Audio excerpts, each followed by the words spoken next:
Put her in cuffs. Hey man, Lynnwood police. So we are, okay, so we watched the security footage and you did not walk in with either of the items. So do you want to change what you... We're trying to help you out as much as possible. Officer. You're in jail. Officer, please. You're going to. I'm 42. Okay, start acting. You're acting like a child. I'm worried about my son. That's why we're going to try and let you make a fall. You don't have to. On December 20th, 2024, officers with the Lynnwood Police Department in Washington's state responded to a Best Buy speed tip. Store loss prevention had called, reporting a repeat suspect attempting a fraudulent return. This footage is presented for legal and educational analysis. Officers immediately detain the woman for investigation. They tell her she is not under arrest, but is being held while they look into the matter. Under Terry v. Ohio, officers may briefly detain a person on reasonable suspicion that criminal activity is afoot. The store's report of a recognized repeat suspect supplied that suspicion. A detention is not an arrest. It is a limited seizure that must rest on specific, articulable facts, and it can last only as long as needed to confirm or dispel the officer's suspicion. The alleged scheme is a refund fraud. A person selects unfund merchandise off the shelf, then presents it for a refund, as though it had been bought.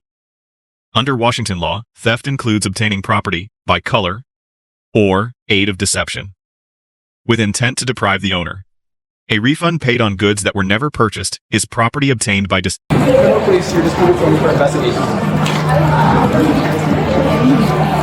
Put her in cuffs. Hey man, Lynnwood police. So we are just going to detain you for a second, all right? Just under investigation right now.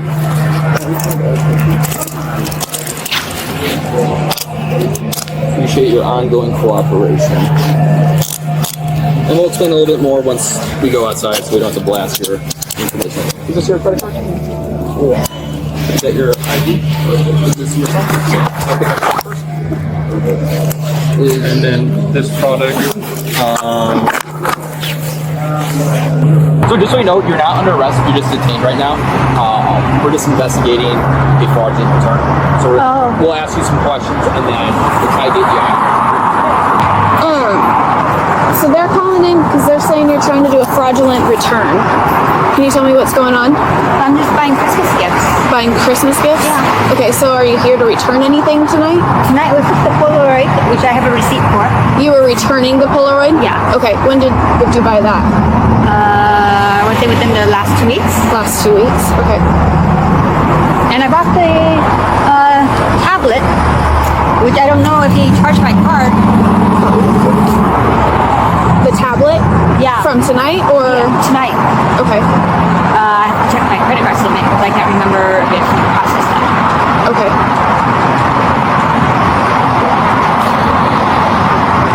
I don't think he did. Did he? No, because he was trying to get me to sign up for. Loss prevention tells officer subject is recognized from earlier incidents, including a separate case number from a Marysville store. Marysville store. Officers ask staff to document that recognition in their written statement. The store is exercising its lawful authority to detain a suspected shoplifter under Washington's Merchant Act, which permits a reasonable detention on reasonable grounds. Officers confirm no refund was completed tonight, but they note a pattern of prior contacts. This is significant. Under Washington's organized retail theft statute, a series of thefts by the same person from some or more stores within a 180-day period may be combined into a single charge. When the aggregated value reaches $750, the conduct becomes a felony. At this point, the investigation shifts. A detention based on suspicion becomes an arrest supported by probable cause once the security video directly contradicts the subject's account. Probable cause exists when the facts would lead a reasonable officer to believe a crime has been committed. The video, the receipts, and the recognized pattern, together some see it. Notably, the officers do not advise the subject of her Miranda rights. Under Berkemer versus McCarty, a routine investigative detention is generally not custodial for No, because he was trying to get me to sign up for this guy. The teller was? Yeah. Okay. Yeah, and so that's why we didn't go proceed with the transaction because he wanted to run my credit card, my credit report, so I could apply for the Best Buy credit card. Okay. Yes. So why do you think they're saying it's fraudulent? Did they say? Yeah, that's why they called. They said you were making a fraudulent return. I have no idea. Did you buy it at this Best Buy last time, the Polaroid? I might have been. Maybe. Does it say on the receipt? The Polaroid? Yeah. Yeah, this says it. Yeah. I mean, I have a receipt for it. Any more questions you'd like to ask her? Up on top, right? So, did you bring in the vacuum and the Polaroid today? Yeah. Okay, so when we review camera footage, it's going to show you entering the store with those two items? Yeah. Okay, did you go anywhere else within the store, or did you just go straight to the customer service to meet that result? No, I was browsing and looking at the switch and stuff. Okay, did you select anything else? No, only the tablet. Tablet? What kind of tablet? The Lenovo? The Lenovo. Okay. They didn't have it on the counter, so I don't think they charge you anything like that. Yeah, because we're going to do with my credit card. So yeah, when we review the camera footage, it's going to show you coming in with nothing, or it's going to show you coming in with the vacuum and that Polaroid camera. Yeah. How'd you carry it in? On the cart. The cart? That blue shopping cart right there? Yeah, the one I have. Okay. So it'll show those two items in there.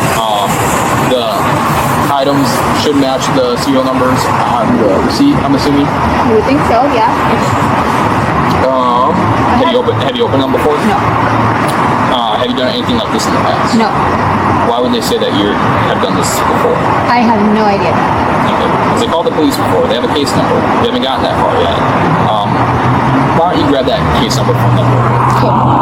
Can you give me the lowdown on this gal, just all together? I seen her today. We have this.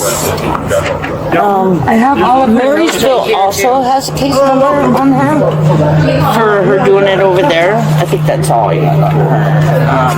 Stevie takes really good notes. When is this from? Do you know? Oh dang! It was. Let me see. Here's her notes on her. Oh, we got time on that day. 12:06. 10:09. This is like everything that she's done, like in the store and stuff.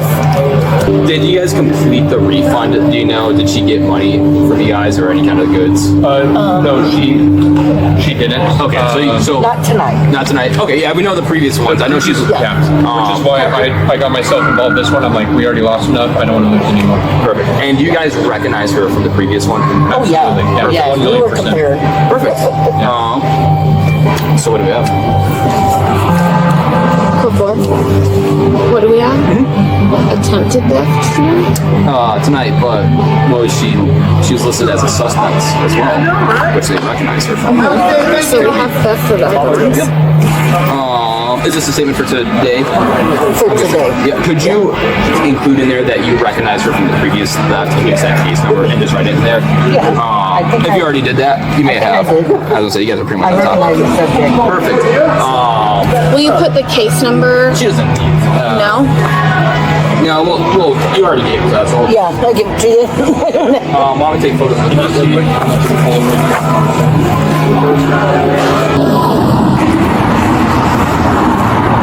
Okay, so we watched the security footage and you did not walk in with either of the items. So do you want to change what you said earlier? Did you walk in the store with those two items? Okay. Did you walk in the store and pick up those items and then go to the counter? Because they have it on video and we just watched it. No. No what? No idea. No idea? No, I said no idea. Okay, so what about the previous contacts? Because they have a running list of you coming into the store and kind of just pulling the same thing. All within this month. Yeah, because I'm shopping for Christmas. but you're coming in empty-handed and saying you want to return stuff that you took off the shelves. But I have a receipt. Maybe from one purchase, but the other 2 times, that's not the case. What do you mean? Tonight, the cameras caught you walking in empty-handed. Questioning. Once a formal arrest occurs, any further interrogation would require a warning first. The subject repeatedly asks to leave to collect her son. An officer states she is not entitled to a phone call. As a field statement, this is largely accurate. There is no constitutional right to a phone call at the moment of arrest. Access to a telephone and to counsel attaches later, at the jail and under court rules, not on the curb. The subject is placed in the patrol vehicle. Officers note that a third store, a Lowe's, may be tied to similar conduct. That observation underscores the cross-store pattern that drives the organized retail theft analysis under Washington law. The subject was charged with organized retail theft. Beyond the footage itself, no further public case record was located at the time. Was located at the time of this analysis. The outcome is reported here, as the charge stated on scene, analyzed. So, okay, we won't ask any more questions. You can search her. Okay, go ahead and stand up for me. And then Can I please pick up my son? You're arrested for organized retail theft. I need you to just stand there and face the vehicle. Do you have some medication or something? No family friend, no friend. Just stay facing the car and widen your stance. Don't face the car and widen your stance. Face the vehicle and widen your stance.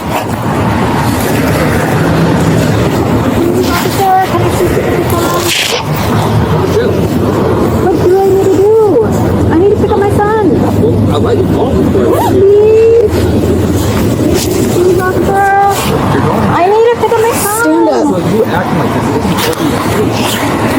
you're just delaying it. Please, officer. We're trying to get you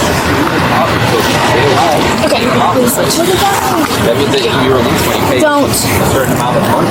I don't know how much your bail is going to be. Officer, please. I need to pick up my son. We're going to let you call him. So He doesn't have a phone. we're trying to help you out as much as possible. Officer. You're going to jail. Officer, please. You're just delaying everything right now. Please, officer. You're going to jail. Can I please? What is gonna do to pick up my son? Is there anything I can do? Tonight, please? You can bail out probably, but you gotta get processed first. Against Washington law and the events captured on camera. The responding officers earn an A-.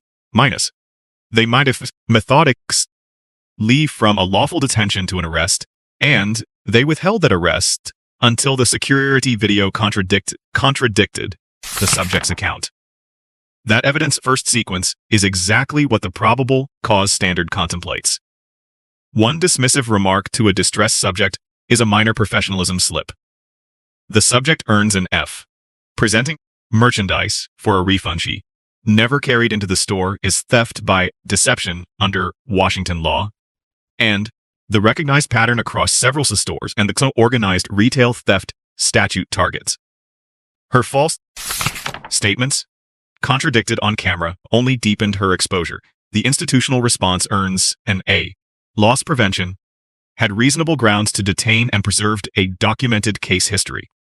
Officers verified that history and reviewed the video before making an arrest. The only real limitation is transparency, since the public record for this specific incident remains thin. Several practical lessons emerge from this encounter. First, surveillance video is often the decisive evidence in a retail theft case.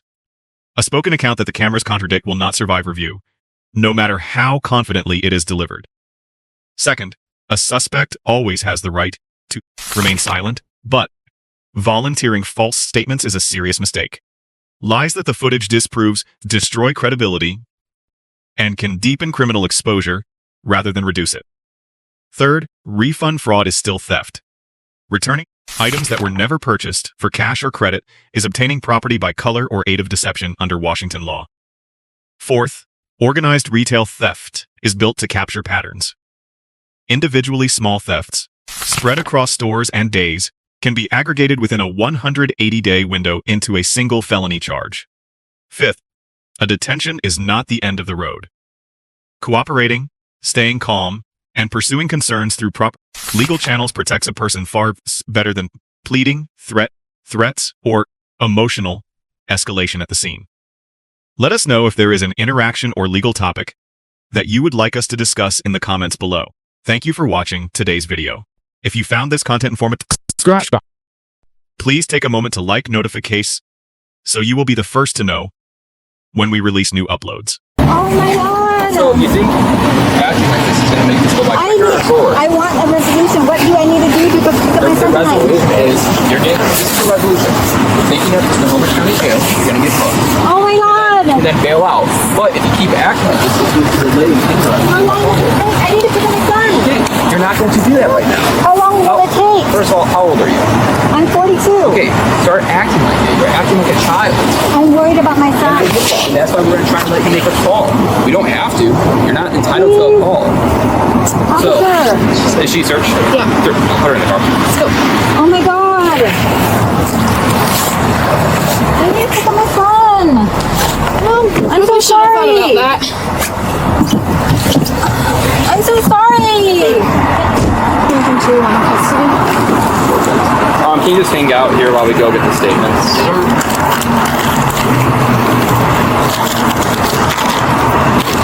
Do the same thing at Lowe's too? Yeah, probably.